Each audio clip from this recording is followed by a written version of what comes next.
नमस्कार। मेरे पास बहुत सारे ऐसे मैसेजेस आते हैं कि सर मैं अपनी नौकरी करता हूँ, उसके साथ सर कुछ बताइए। मैं सर बहुत ज़्यादा अपनी सर्विस से संतुष्ट नहीं हूँ, कुछ ऐसा बिज़नेस बताइए जो मैं सर्विस के साथ कर सकूँ। बहुत सारे ऐसे हैं कि मेरे दुकान है लेकिन मैं और भी कुछ करना चाहता हूँ। ऐसे ही कई लोग पार्ट टाइम बिज़नेस चाहते हैं और आज का ये वीडियो उन्हीं लोगों के लिए है जो पार्ट टाइम बिज़नेस चाहते हैं, लेकिन उनके लिए भी है जो फुल टाइम बिज़नेस चाहते हैं, वो उनके लिए भी वो बिज़नेस कर सकते हैं, सब कुछ कर सकते हैं। और ये एक बहुत ही अलग टाइप का बिज़नेस है जिसमें आपको ज़्यादा मेहनत करने की ज़रूरत नहीं है, बस वेट एंड वॉच करने की ज़रूरत है, कुछ पैसे लगा के, और आपको सिर्फ वेट करना होगा। इसके लिए आपको करीब 2-3 दिन का टाइम चाहिए होता है। जब सीज़न होता है, सीज़न के टाइम पे आपको 2 से 3 दिन का टाइम चाहिए होता है और उस 2-3 दिन के टाइम को इन्वेस्ट करके और कुछ धन इन्वेस्ट करके जब फिर उसका समय आएगा तो आप उससे पैसे कमा सकते हैं। ये इस टाइप का बिज़नेस है और बहुत ही आसान है, बहुत ही सरल है। बस धैर्य, पैशंस और दिमाग की इसमें ज़रूरत है और समय की तो बहुत ही कम ज़रूरत है, ज़रूरत ही नहीं है। इसीलिए मैं कह रहा हूँ इसको पार्ट टाइम भी किया जा सकता है। इसको आप अगर सर्विस कर रहे हैं तो भी कर सकते हैं, नहीं कर रहे हैं तो भी कर सकते हैं, और अगर आप रिटायर्ड हो गए हैं तो भी कर सकते हैं। हर तरह का व्यक्ति इसको कर सकता है। तो एक्चुअल में ये है क्या? तो है ये सेब का बिज़नेस है, लेकिन कहीं सेब आपको बेचने नहीं जाना है, कहीं कोई ऐसा काम नहीं करना है कि आपको सेब खरीदना है कहीं कश्मीर से और ला के बेचना है, ऐसा कुछ भी नहीं है।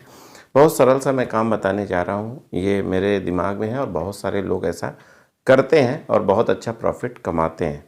तो कैसे करते हैं मैं उसके बारे में आपको समझाने की कोशिश करता हूँ और समझाने का प्रयास करता हूँ। और अगर आप पार्ट टाइम कर सकते हो तो ये बहुत ही अच्छा आपकी अर्निंग के स्रोत को बढ़ाने वाला होगा। तो कैसे हो सकता है, देखिए मैं बताता हूँ। देखिए, जब सीज़न आता है तो आप सेब किस रेट पे ख़रीदते हैं?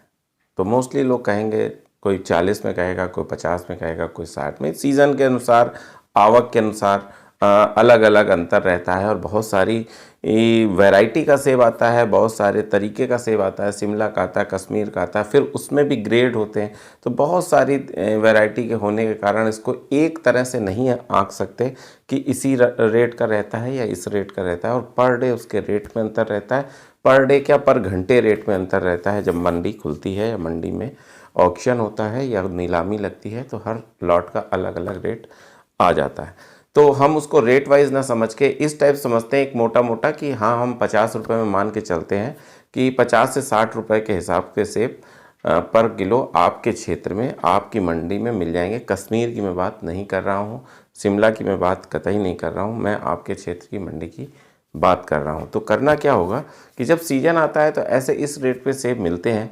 तो जो मतलब बहुत टाइट सेब होते हैं, जो हरे और पके के बीच का जो सेब होता है मोस्टली वो, या आप अपने आसपास के कोल्ड स्टोरेज में इसको पता कीजिए। तो कोल्ड स्टोरेज में ये सेब रख दिए जाते हैं। ज़्यादातर ये कोल्ड स्टोरेज शहर में होते हैं। आप अपने शहर में ढूंढोगे तो आप ज़रूर पालोगे कि फ्रूट्स के कोल्ड स्टोरेज कहाँ पे हैं। जो थोड़ा सा भी बड़ा ठीक ठाक शहर होगा तो उसमें आपके कोल्ड स्टोरेज होगा ही होगा, क्योंकि ज़्यादातर लोग कोल्ड स्टोरेज में, आड़ती लोग, अपना सेब रखते हैं।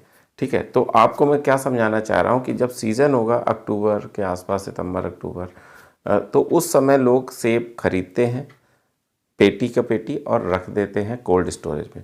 वो 100 पेटी भी हो सकती है, वो 200 पेटी भी हो सकती है, वो 500 पेटी भी हो सकती है, वो 5000 पेटी भी हो सकती है। लेकिन शुरुआत में आप कम से कम में स्टार्ट करो ताकि आपको उसके नुकसान का भी आकलन हो जाए, उसकी सारी सिस्टम का आकलन हो जाए और आपको नुकसान ना हो। यही मेरी सबसे बड़ी प्राथमिकता है। तो एक चीज़ और मैं पूरा करूं कि पूरा वीडियो देखने के बाद ही कोई निर्णय लीजिएगा, शुरू में ही एकदम से निर्णय ना ले लीजिएगा, सबसे पहले मैं बताता हूँ। इसके बाद क्या करते हैं, उसको कोल्ड स्टोरेज में रख देते हैं। फिर धीरे धीरे गर्मियों का सीजन आता है, सेब में क्या होता है कि शॉर्टेज आने लगती है, वहाँ से आवक नहीं आती, तो फिर क्या होता है कि आपके सेब के रेट बढ़ते हैं। आपने देखा होगा 150 200 तक रेट चले जाते हैं। जब कोरोना हुआ था तब तो 3 साढ़े 300, चलो उसकी मैं बात नहीं करता हूँ, मैं अमूमन बात करता हूँ कि 150 से 200 के बीच में रेट पहुँच जाता है मोस्टली पर केजी का। तो आप खुद देखो कि आपका अगर 50 और 60 रुपए का सेब रखा हुआ सीज़न का 3-4 महीने 5 महीने बाद 150 के हिसाब से बिकता है तो अच्छा खासा प्रॉफिट दिख रहा है। जो दिख रहा है मैं वो बात बता रहा हूँ आपको। और इस तरह से आप इसमें अर्निंग कर सकते हैं। अगर अब देखिए, अगर आप जॉब करते हैं तो आपको कितना समय चाहिए? 3 दिन 4 दिन चाहिए। जब सीज़न का समय हो आप अपने क्षेत्र की मंडी में विजिट कीजिए, एक दिन में मत ले लीजिए, 3-4 दिन नीलामियाँ देखिए, समझिए, और कोल्ड स्टोरेज वाले से भी बात कीजिए कि भाई कैसा सेब रखने से फ़ायदा होगा, कैसा सेब रखना चाहिए ताकि जब हम इसको निकालें तो ये ठीक फ्रेश रहे, दागी ना हो, कैसा वैरायटी का सेब रखना चाहिए जो सीज़न आने पे सही पैसे दे सके। तो ये सारी बातें अपने कोल्ड स्टोरेज जहाँ आपको रखना है उससे ज़रूर बात कर लें, उसका भाड़ा कितना होगा इस पर भी बात कर लें, और ये सारी बातें करने के बाद आप अपना सेब वहाँ रखें। शुरुआत में आप कम पेटी रखें, लेकिन फिर जब आपको अच्छा खासा आइडिया हो जाए, जब आप इसके बारे में अच्छी खासी नॉलेज जनरेट कर लें, जब आप ये समझ लें कि हाँ इस तरह से सेब रखा जाता है और इस तरह से इसका लाभ होता है, तब ये काम आप करना और ज़्यादा बृहद तरीके से स्टार्ट करें। मैं आपको एडवाइस दूंगा कि ना सही तो आप 25-50 पेटी तो स्टार्ट ही कर दो रखना, ताकि चलो ठीक है, मैं कह रहा हूँ कि आपको लाभ नहीं होगा तो कम से कम आपके मूलधन तो निकल ही आएगा, लेकिन एक आपको आइडिया जनरेट हो जाएगा कि ऐसे करके भी बिजनेस किया जा सकता है और ऐसे करके भी प्रॉफिट कमाया जा सकता है। और ये आपका पार्ट टाइम होगा, मतलब अगर आप कोई जॉब कर रहे हैं, अगर आप कोई बिजनेस कर रहे हैं या आप कोई दुकान कर रहे हैं तो भी आप इसको पार्ट टाइम तरीके से आसानी से कर सकते हैं और ठीक ठाक अर्निंग कर सकते हैं। जैसा कि दिखता है, जो चीज़ें दिखती हैं मैं वो आपको बताने की कोशिश कर रहा हूँ, और ये चीज़ें मैंने देखी हैं, मेरे आसपास होती हैं, इसलिए मैं आपको बता रहा हूँ। लोग इससे ठीक ठाक अर्निंग करते हैं, तो आपको भी लगा होगा कि हाँ इससे अर्निंग हो सकती है।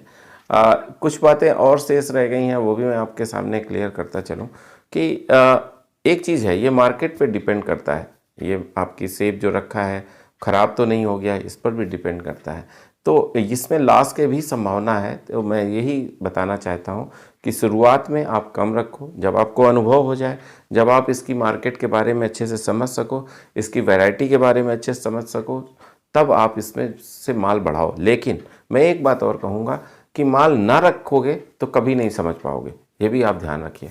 जब तक आप उसमें 10, 12, 50 पेटी नहीं रखोगे तब तक आप उसमें उतना इंटरेस्ट नहीं लोगे जितना लेना चाहिए। जब आपका माल 25 पेटी रखा होगा तब आप डेली अपने बाजार से अपडेट रहोगे, आप कोल्ड स्टोरेज जाओगे, कोल्ड स्टोरेज के बारे में समझोगे, कैसे रखा जाता है इसके बारे में समझोगे, कैसे निकाला जाता है इसके बारे में समझोगे, कितनी लागत आती है इसके बारे में समझोगे, क्या क्या डिफ़िकल्टीज़ आई इसके बारे में समझोगे, क्या क्या एडवांटेज आए इसके बारे में समझोगे। तो मेरी ये एडवाइस रहेगी, लाभ हो या हानि हो, लेकिन आपको 25 से 50 पेटी इस सीज़न में रखनी चाहिए, और इससे आपको बेहतर लाभ भी मिलेगा, मुझे ऐसा लगता है। क्योंकि बिना लाभ, अगर लाभ ना मिल रहा होता तो इतने लोग इस व्यवसाय में क्यों जाते, और ठीक ठाक रेट सीज़न में आ जाता है, ये एक अच्छी बात है।